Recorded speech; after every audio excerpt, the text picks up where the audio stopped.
She was called the most beautiful woman in the history of film. Her cheekbones were studied, her eyes were mythologized. Studios built campaigns around her face like it was architecture. And then her mind collapsed, and Hollywood kept filming. This is not a story about scandal. This is a story about grief so severe it fractured reality. This is Hollywood is Dead, and today we are discussing Gene Tierney, the beauty who lost everything. Before the breakdowns, before the hospitals, and before Hollywood quietly decided she was too much.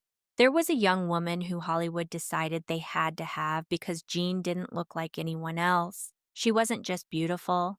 That's lazy language. Hollywood had plenty of beautiful women. What Tierney had was precision, sharp cheekbones, cool eyes, a face that photographed clean, modern, almost surgical. She didn't look warm. She looked untouchable.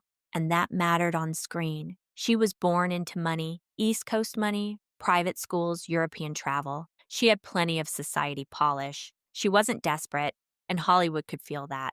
It gave her an edge most contract actresses didn't ever have. She didn't need them, which is exactly why they wanted her. She lands at 20th Century Fox in the early 1940s under studio head Daryl F. Zanuck, who immediately clocks her as something different. Fox already had glamour girls. Tierney was cooler, controlled, almost emotionally withholding on camera. They start grooming her not as a sex symbol, but as a sex symbol with taste. Her early roles push elegance, restraint, intelligence. She's not mugging for the camera. She's letting it orbit her. Then comes 1944 and a movie called Laura. This is where the illusion locks in. She plays Laura Hunt, a woman who is mostly talked about, remembered, and obsessed over. Men project onto her, desire her. They rewrite her in their own heads. Even when she's off screen, she dominates the film. That wasn't an accident. Tierney's screen presence worked best when she was unreachable, when the audience couldn't quite read her. Fox leaned into that hard. Overnight, she's no longer just a star, she's an idea. And then 1 year later, Fox does something dangerous.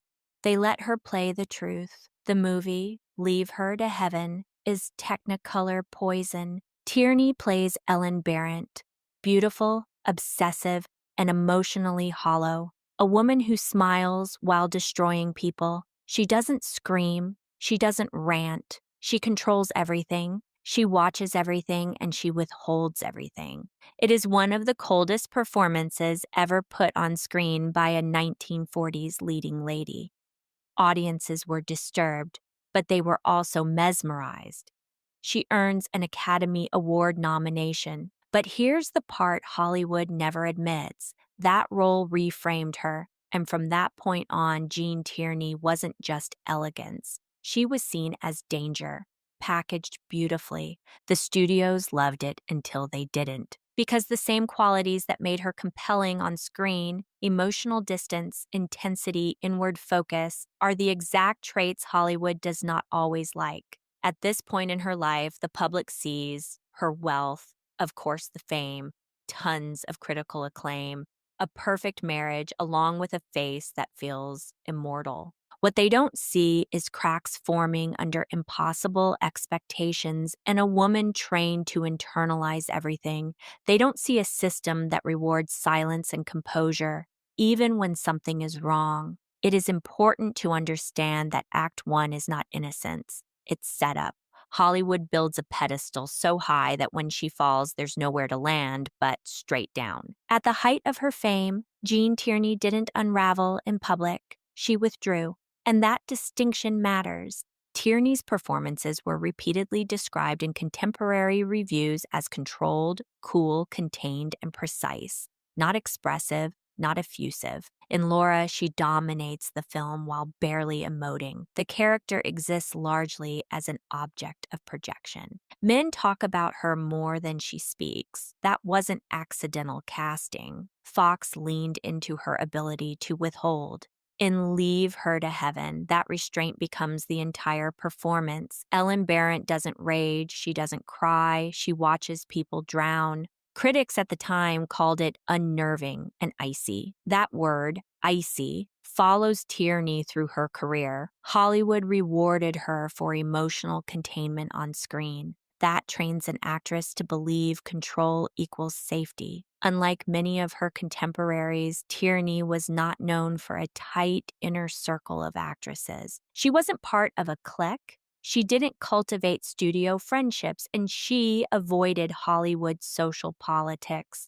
Biographers and contemporaries consistently describe her as polite but distant, then reserved at parties, as well as more comfortable with structure than spontaneity. This wasn't antisocial behavior, it was selective engagement. And in Hollywood, that gets rebranded as aloof. Tierney was meticulous. She cared deeply about presentation, punctuality, preparation, and boundaries. She disliked chaos, emotionally and socially. She preferred predictable routines, and she valued privacy. She was uncomfortable with gossip culture, and these traits are neutral in real life, but in Hollywood, they're only tolerated while you're profitable. This matters later because when trauma hits, people who rely on control as a coping mechanism are hit harder when control collapses. Then there are the cold, hard facts that Tierney disliked, the performative side of fame. She attended required events but didn't linger. She avoided publicity stunts, and she wasn't a natural self-promoter. Studio systems in the 1940s expected actresses to be socially accessible, perform warmth publicly, engage constantly with press. Tierney complied, but minimally. During her peak, press language around Tierney consistently emphasized her beauty, elegance, coolness, and poise. Not joy, not humor, not warmth. She was framed as ideal, not intimate. That's a subtle red flag. When someone is admired but not emotionally connected to, their distress goes unnoticed longer. Taken together, these facts don't suggest instability. A woman trained, socially and professionally, to internalize discomfort and maintain composure. That works until it doesn't. And when pressure finally exceeds capacity, there's no outlet, no warning spectacle, just collapse. So when she stepped into pregnancy, it wasn't framed as a risk. It was framed as completion, a natural next act.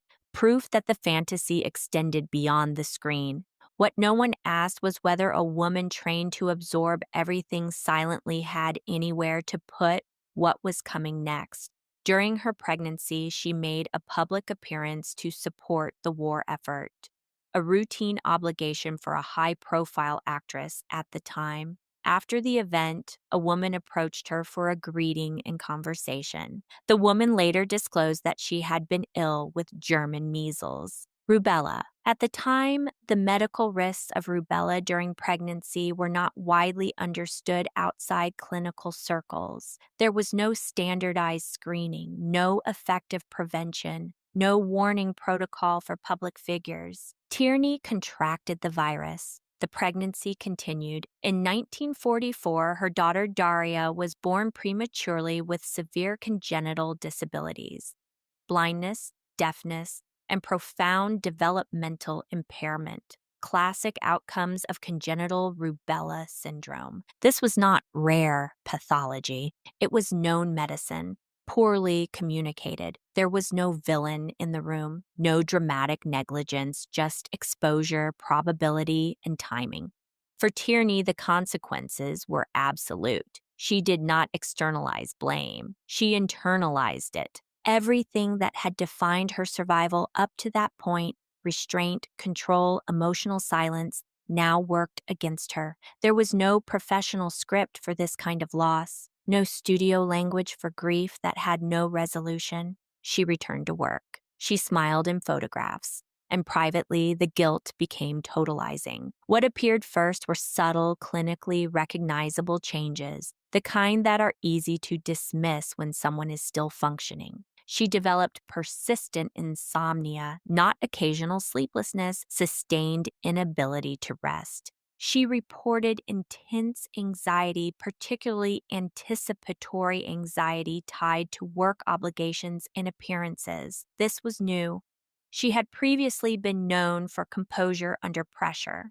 She became increasingly emotionally withdrawn, even from her husband, not volatile, not tearful, flat, quiet, distant.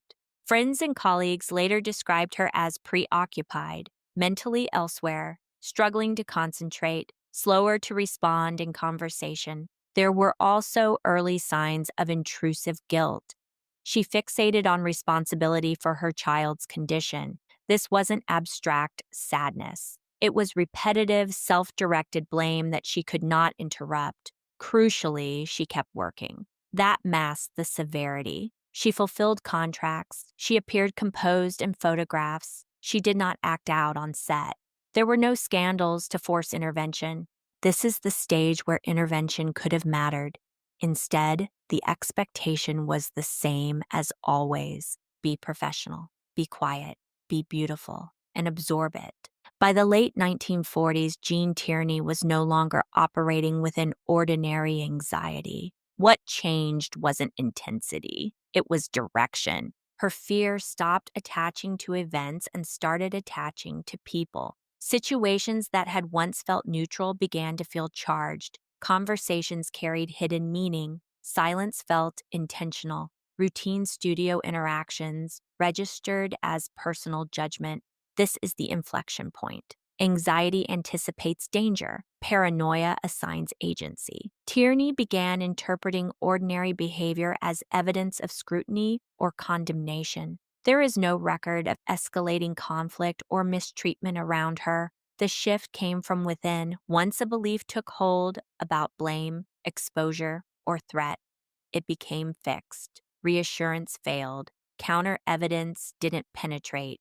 That rigidity marked the transition from distress to distortion. By the early 1950s, her condition crossed a clinical threshold. Doctors documented changes that could no longer be explained by grief or exhaustion. She developed absolute guilt, not remorse, but a belief that she was fundamentally responsible for harm and deserved suffering in return. This wasn't emotional pain, it was moral certainty. She exhibited persistent suspiciousness, feeling evaluated and condemned even in the absence of proof. Ordinary environments no longer felt safe. Her ability to question her own thoughts deteriorated. Ideas were experienced as truths, not interpretations. At the same time, prolonged sleep loss intensified everything. Chronic insomnia stripped away the brain's capacity to regulate perception and judgment, accelerating the collapse. This was no longer depression. It was no longer anxiety.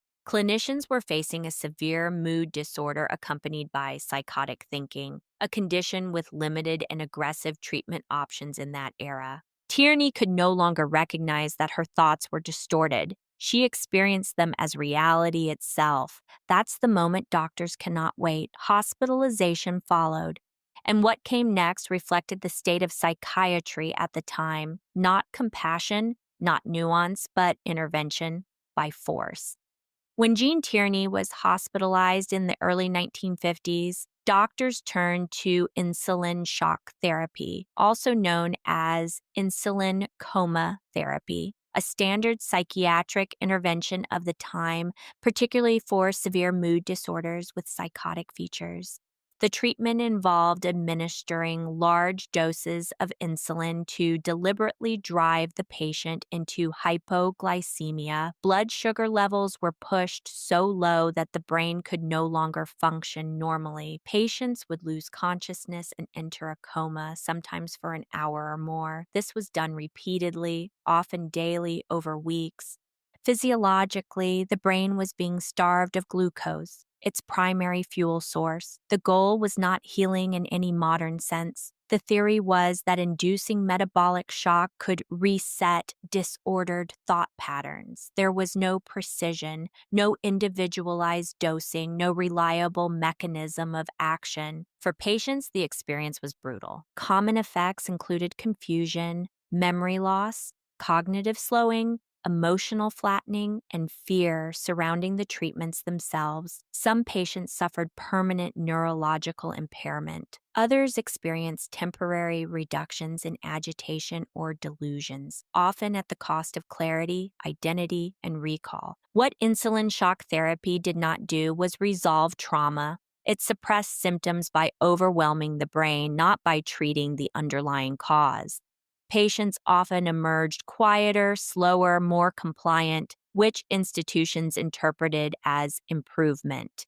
It was gradually replaced by electroconvulsive therapy, ECT, a treatment that induced controlled seizures using electrical current. Unlike insulin shock, ECT did not starve the brain of glucose or require prolonged comas. It was faster, more predictable, and by comparison, less physically dangerous. For patients like Gene Tierney, ECT helped reduce the most severe psychotic symptoms. Paranoia softened, mood stabilized enough to function. The mind became quieter, but quieter is not the same as whole. ECT addressed symptoms, not loss. It did not restore what trauma, grief, and earlier treatments had already stripped away. After treatment, Tierney was able to work again, but not as before.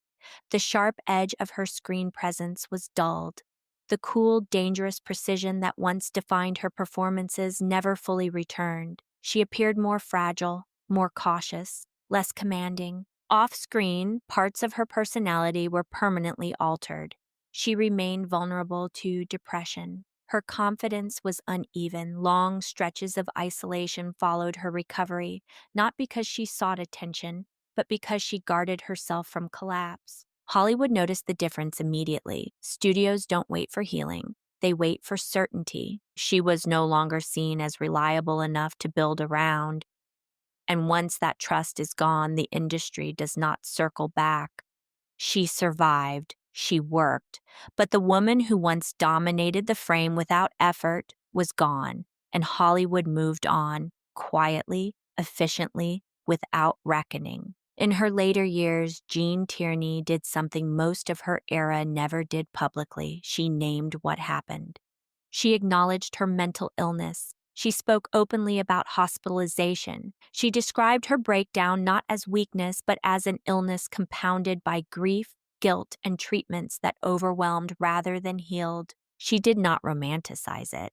She understood that her mind had failed under pressure, and that the system around her had no language for that failure except silence. Tierney came to see her illness as episodic, not defining. She didn't reclaim her former stardom, and she didn't chase it. She chose privacy, structure, and distance from Hollywood's churn. What she never fully recovered was trust. In her mind, in institutions, in permanence. She lived carefully, deliberately, with boundaries. And in the end, she didn't ask to be remembered as tragic. She asked to be remembered as someone who survived something real in an industry that preferred illusion. That's the part Hollywood never learned how to tell.